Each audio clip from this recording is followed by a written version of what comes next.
Hello everyone, how are you? I hope you all are well. I welcome you all in my YouTube channel. Myself, Dr. Vikas Kumar, Department of Psychology, RC College, PR Ambedkar, Bihar University, Muzaffarpur. Now in this video I am going to explain about the individual psychology of Alfred Adler or contribution of Alfred Adler in psychology. यानी Alfred Adler के व्यक्तित्व मनोविज्ञान की चर्चा हम लोग करेंगे और साथ ही इसके योगदानों की चर्चा हम लोग करेंगे। अल्फ्रेड एडलर का जन्म 7 फरवरी 1970 को वियना ऑस्ट्रिया में हुआ और इनकी मृत्यु 28 मई 1937 को स्कॉटलैंड में हुआ।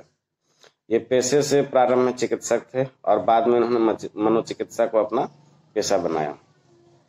जैसा कि हम लोग जानते हैं कि अल्फ्रेड एडलर फ्रायड के प्रमुख सहयोगी थे और उनके कुछ विचारों से असहमत होकर व्यक्तित्व का एक स्वतंत्र सिद्धांत दिया, जिसे थ्योरी ऑफ इंडिविजुअल साइकोलॉजी यानी व्यक्तित्व मनोविज्ञान के सिद्धांत के नाम से हम लोग जानते हैं।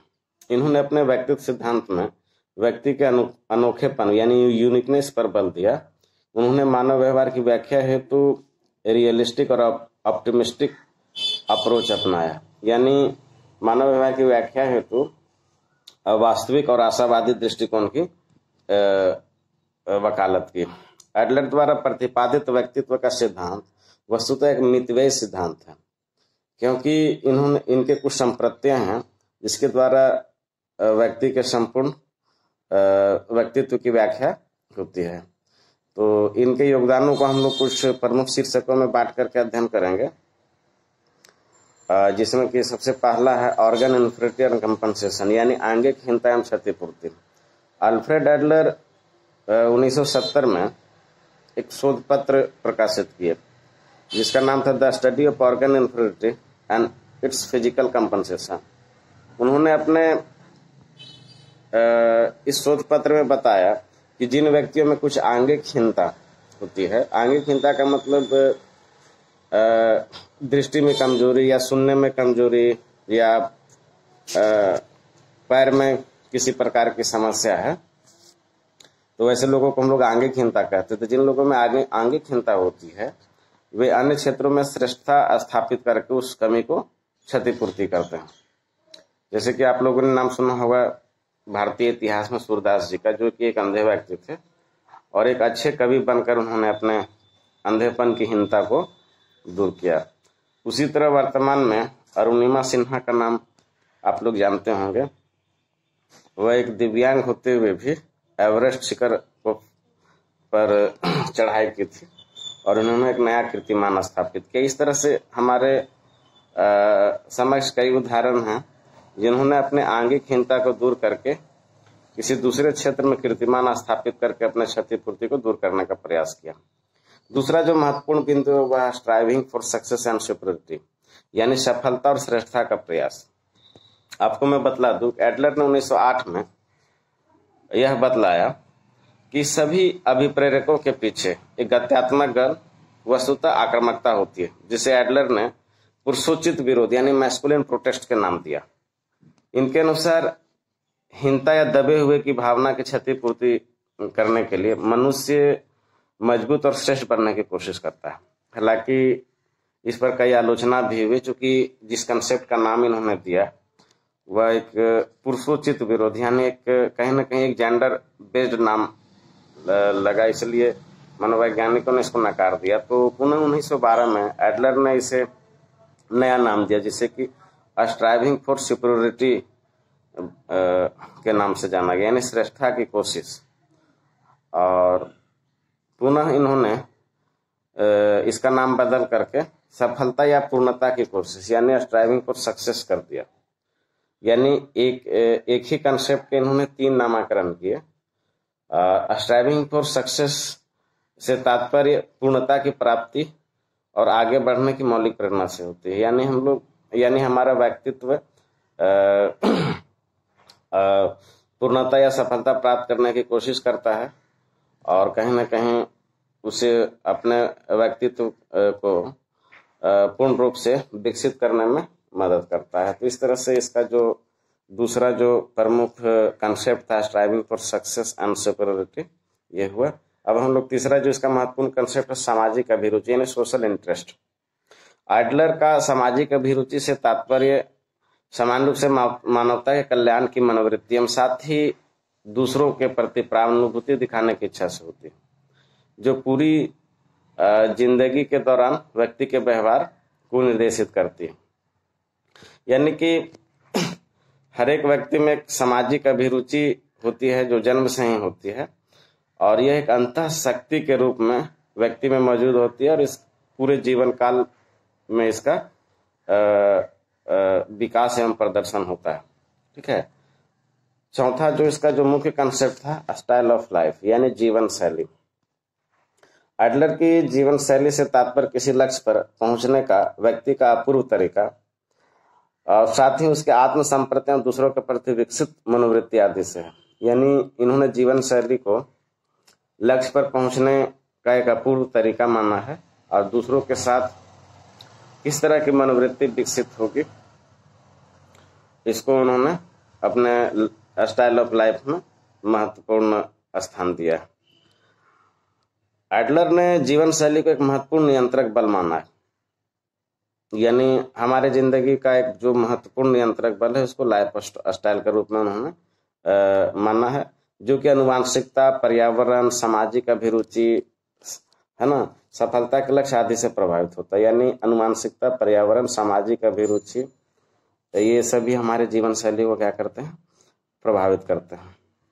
जीवन शैली का निर्माण बाल्यावस्था में ही 4 से 5 वर्ष की आयु से प्रारंभ हो जाती है और एक बार जब इसका निर्माण हो जाता है तो पूर्ण रूप से अस्थायित्व रूप ले लेता है, इसमें परिवर्तन नहीं होता है। हाँ, लेकिन अगर व्यक्ति अगर यह समझता है कि उसका लाइफ स्टाइल में कुछ गलतियां या त्रुटियां रह गई है तो जिसमें सुधार की आवश्यकता है, तो वह अपने जीवन शैली में कुछ न कुछ परिवर्तन ला करके उस लाइफ स्टाइल को क्या करता है, बदलने की कोशिश करता है।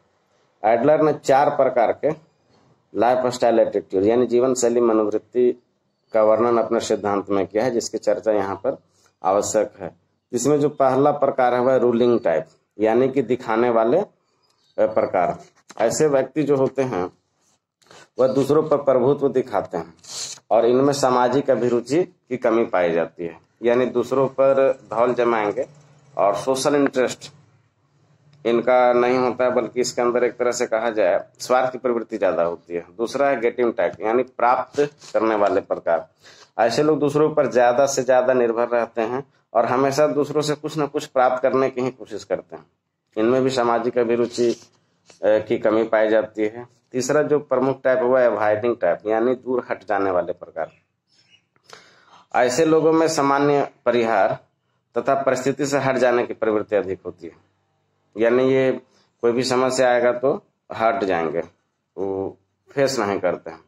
ऐसे लोगों में भी सामाजिक अभिरुचि की पर्याप्त कमी होती है, यानी परिस्थिति का सामना ये नहीं करते हैं और परिस्थिति आने पर ये क्या करते हैं, हट जाते हैं। अगला है सोशली यूजफुल टाइप सामाजिक रूप से उपयोगी प्रकार।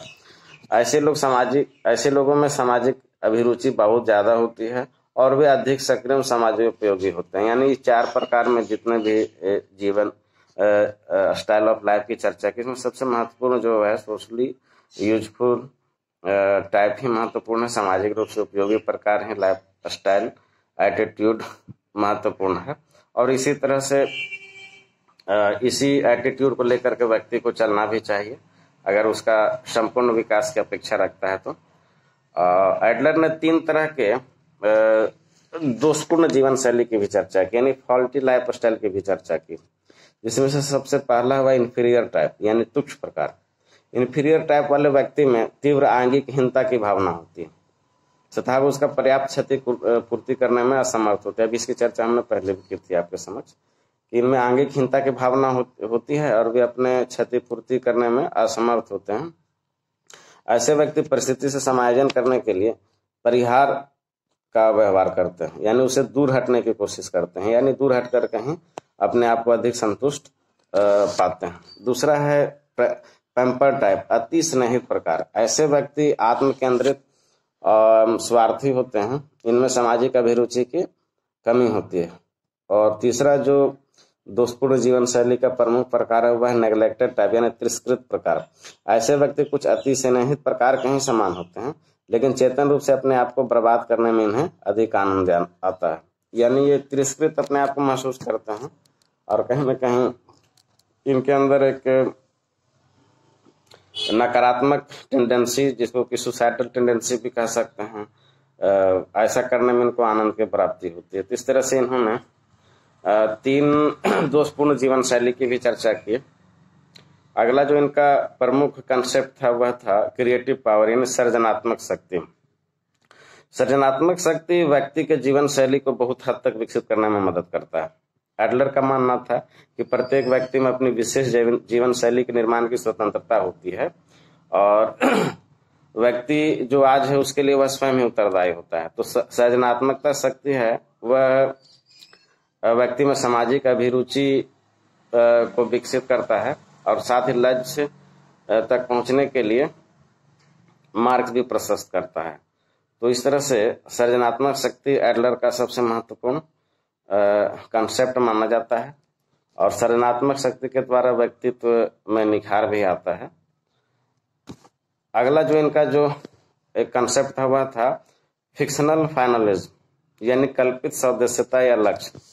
कल्पित लक्ष्य के संप्रत्यय से एडलर का तात्पर्य इस बात से था कि कल्पित लक्ष्य हमारे वर्तमान व्यवहार को निर्धारित करते हैं, उसे निर्देशित करते हैं। एक दर्शन शास्त्री हुए हंस वाहिंगर, उन्होंने अपनी पुस्तक the philosophy of as if में फिक्शनल फाइनलिज्म की विशेष चर्चा की है ना। अब ये फिक्शनल फाइनलिज्म क्या है? एडलर के अनुसार व्यक्ति का मुख्य लक्ष्य एक कल्पित लक्ष्य होता है जिसकी सत्यता की जांच नहीं की जा सकती है। जैसे पृथ्वी पर रहने वाले कुछ व्यक्तियों को यह विश्वास होता है कि वे ईमानदारी पूर्वक जीवन व्यतीत करेंगे तो उन्हें स्वर्ग में स्थान प्राप्त होगा। यहाँ स्वर्ग एक कल्पित लक्ष्य है, यानी हम लोग स्वर्ग प्राप्ति के इच्छा रह करके हम लोग किसी भी कार्य को करते हैं, जबकि इसकी सत्यता की जांच संभव नहीं। लेकिन बावजूद हमारे व्यवहार को यह निर्धारित करता है कि हम स्वर्ग में मुझे जानना है तो हम ईमानदारी पूर्वक और अच्छा काम करेंगे। और अंतिम में जो सबसे महत्वपूर्ण कंसेप्ट है एडलर का वह है जन्म क्रम, बर्थ ऑर्डर। यानी उन्होंने अपने सिद्धांत में व्यक्तित्व विकास पर बच्चों के जन्म क्रम का क्या प्रभाव पड़ता है इसकी भी विशेष चर्चा की है और इसे सबसे महत्वपूर्ण कंसेप्ट माना जाता है। एडलर ने 4 प्रकार के जन्म क्रम की चर्चा की, प्रथम, द्वितीय, अंतिम और अकेला बच्चा। यहाँ पर हम लोग चर्चा करेंगे कि प्रथम बच्चे में किस तरह की विशेषता होती है, द्वितीय बच्चा, अंतिम बच्चा और अकेला बच्चा में क्या किस तरह की प्रवृत्तियां विकसित होती है और किस तरह से वे अपने व्यक्तित्व का विकास करते हैं। तो सबसे पहले हम प्रथम बच्चा की चर्चा करेंगे। प्रथम जन्म क्रम वाले बच्चे माता पिता का अविभाजित ध्यान के हकदार होते हैं और वो चूंकि वो सबसे पहले संतान होते हैं इसलिए माता पिता उन्हें बड़ा स्नेह से पालते हैं, परंतु बाद में उन्हें कटु अनुभव का सामना करना पड़ता है और दूसरे बच्चों को जैसे ही जन्म होता है और माता पिता का ध्यान जो है सो उसके प्रति बढ़ जाता है तो उसके अंदर अन्य भाई बहनों के प्रति घृणा और द्वेष की प्रवृत्ति भावना उत्पन्न होती है और ऐसे बच्चे दुश्चिंता और अति सुरक्षात्मक प्रवृत्ति विकसित कर लेते हैं, यानी ओवर प्रोटेक्टेड चाइल्ड हो जाते हैं ये। यानी इस तरह से प्रथम क्रम का बच्चे में एक तरह के नकारात्मक भावना का जन्म लेता है।